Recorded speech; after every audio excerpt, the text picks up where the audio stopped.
सभी का स्वागत है एग्रीकल्चर अड्डा 24/7 में। दोस्तों आज हमारा शिफ्ट 1 और शिफ्ट 2 यानी IBPS AFO का प्री एग्जाम है। प्री एग्जाम देने से पहले बहुत सारे बच्चों के दिमाग में एक सवाल आता है कि सर पेपर का लेवल कैसा रहने वाला है। तो हम तो अपने हिसाब से बहुत सारी चीजों को बताते हैं क्योंकि जो बच्चों का रिव्यू रहता है, लेकिन आज हम आपके सामने बच्चों के बीच जाके रिव्यू लेने वाले हैं कि आखिर ये प्री का पेपर जो हमारा बच्चों की जुबानी रहेगी कि प्री का पेपर कैसा रहा, इजी रहा, मॉडरेट रहा या फिर हार्ड रहा, या फिर कौन से पोर्शन से कितने क्वेश्चंस रियल में आते हैं। तो इससे हमें सबसे पहले तो एक बहुत अच्छा आइडिया मिलता है कि कट ऑफ कितनी रह सकती है। तो जो बच्चे तैयारी करने वाले हैं नेक्स्ट सेशन के लिए, जो 2024 के लिए, तो उनके दिमाग में एक चीज आती है कि भाई हम अपनी तैयारी को किस तरीके से बढ़ा सकते हैं या किस तरीके से उसको इंप्रूव कर सकते हैं, कौन कौन से चैप्टर्स को पढ़ना बहुत जरूरी हो जाता है और कट ऑफ का भी एक अंदाज मिल जाता है। तो ग्राउंड लेवल की रिपोर्टिंग के लिए हम निकल चुके हैं आज, मतलब बिल्कुल निकलने ही वाले हैं आपके साथ में, और बहुत सारे बच्चों से मिलने वाले हैं और एक रिव्यू देने वाले हैं आपको बच्चों के साथ में कि आखिर ये पेपर कैसा रहा आज का शिफ्ट 1 का और शिफ्ट 2 का। ठीक है,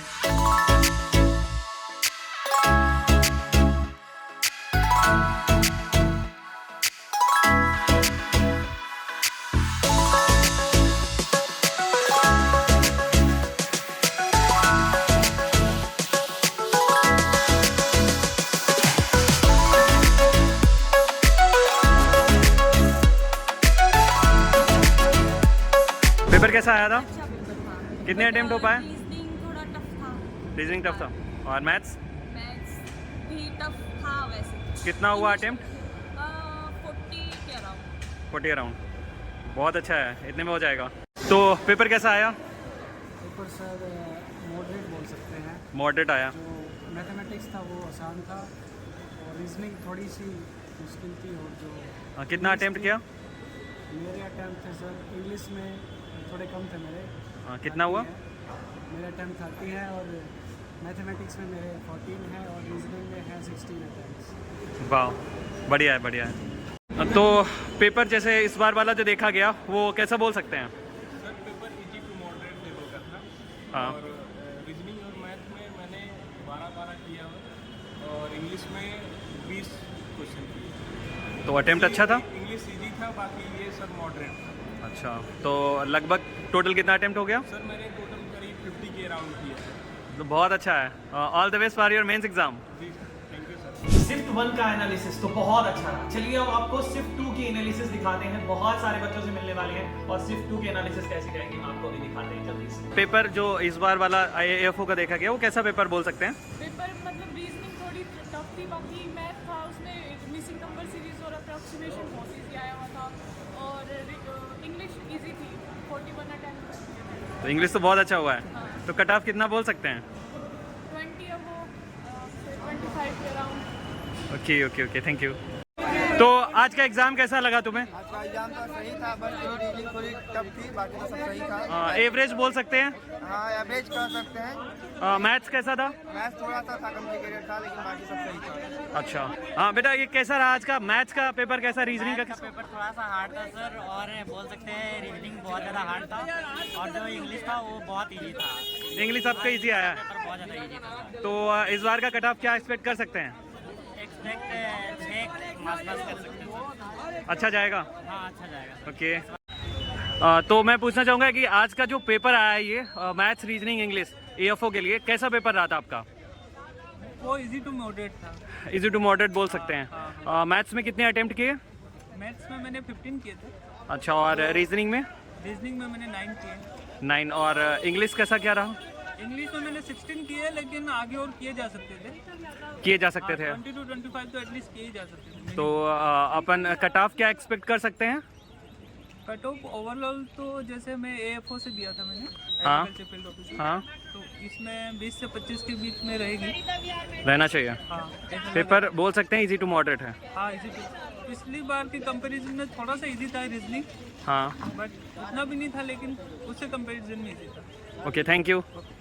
तो क्या एक्सपेक्ट कर सकते हैं? आपने कैसा पेपर किया है? सर मैंने एक्चुअली मीडियम इसमें रेंज में एग्जाम किया है सर। अच्छा, मैथ्स और रीजनिंग इंग्लिश कैसा क्या था पेपर? रीजनिंग टफ था।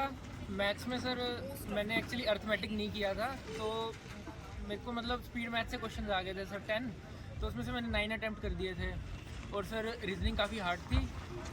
रीजनिंग में भी सर मैंने 9 अटैम्प्ट किए हैं। लास्ट में सर टाइम कम बच गया था मेरे पास, इसलिए मैं वो जो पजल्स और सिटिंग अरेंजमेंट थे वो नहीं कर पाया था सर। तो कितना क्वेश्चन अटेम्प्ट किया है मैथ्स में? सर मैथ्स में 9 और और सेम रीजनिंग में 9 और इंग्लिश में 17 अटैम्प्ट किए सर। तो एक्सपेक्टेड कट ऑफ क्या बोल सकते हैं अगर अब अगर थोड़ा सा गेस लगाएंगे तो? सर लास्ट ईयर वाले लास्ट ईयर वाला रिपीट करेगा? Sir. Okay okay okay, thank you.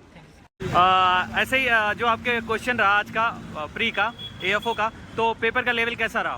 Sir मेरे हिसाब से तो मेरे को पॉइंट थोड़ी सी हार्ड लगी सर। क्वांट रीजनिंग हार्ड रही थोड़ी सी? हाँ सर, थोड़ी सी हार्ड थी शिफ्ट में। और इंग्लिश सर काफ़ी अच्छी थी। इंग्लिश अच्छी है। हिसाब से हमने किया। बाकी फर्स्ट शिफ्ट के हिसाब से सर कितना क्वेश्चन अटेम्प्ट किया है? सर इसमें तो अराउंड इंग्लिश में तो अराउंड 30 क्वेश्चन कर रखे हैं। अच्छा, और पॉइंट में सर 9 क्वेश्चन के आसपास किए। क्वांट में 9 रहा है, रीजनिंग में भी लगभग 9-10।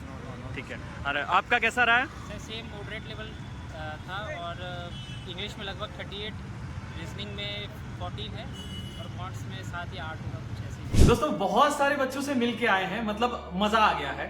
और उनके रिव्यूज जो रहने वाले हैं, कुछ बच्चों ने बोला है कि इजी टू मॉडरेट बोल सकते हैं, कुछ बच्चों का रहा कि हाँ सर मैथ्स थोड़ी सी देखने को मिली हार्ड थी, कुछ बच्चों का रहा सर इंग्लिश जो है फर्स्ट सेक्शन में थोड़ा सा इजी रहा और सेकंड सेक्शन में थोड़ा सा बोल सकते हैं कि थोड़ा सा मॉडरेट लेवल का रहा।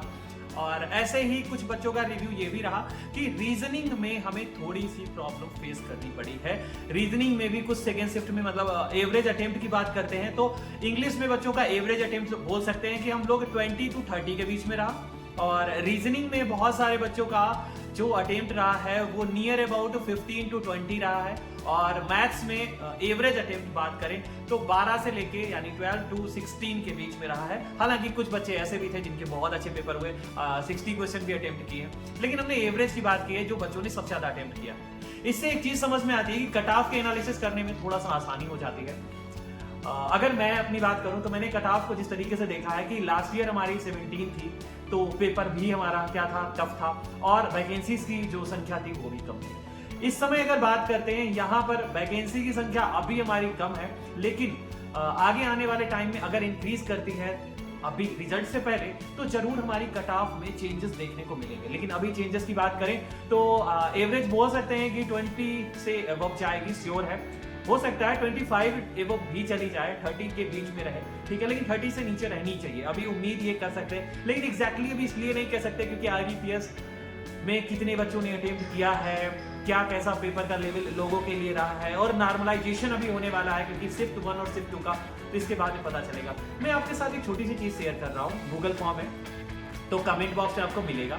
आप लोग एक काम करिएगा, इस गूगल फॉर्म को जरूर फिल करिएगा और हमें अपने एवरेज जो क्वेश्चंस हैं आपने जो अटेम्प्ट किए हैं, कितना मैथ्स में है, कितना आपका इंग्लिश में है, कितना आपका इसके अलावा रीजनिंग में है, ये बताएंगे। और साथ साथ में आपका शिफ्ट कौन सा था, एक और दूसरा, ये बताएंगे। और हाँ, हमसे जुड़े रहने के लिए आपका बहुत बहुत धन्यवाद। और जो भी चीजें रहेंगी हम ग्राउंड की रिकॉर्डिंग आपके लिए बराबर लेके आते रहेंगे। All the best my champions. Mains के लिए आज से ही सभी अपनी पढ़ाई को तैयार कर दो, शुरू कर दो, क्योंकि अब आपके पास टाइम नहीं है। लगभग 28 दिन का टाइम होता है और 28 दिन निकलते टाइम नहीं लगेगा, क्योंकि जनवरी जान न पड़ी, ऐसा नहीं होना चाहिए। चलिए ठीक है, राधे राधे, थैंक यू।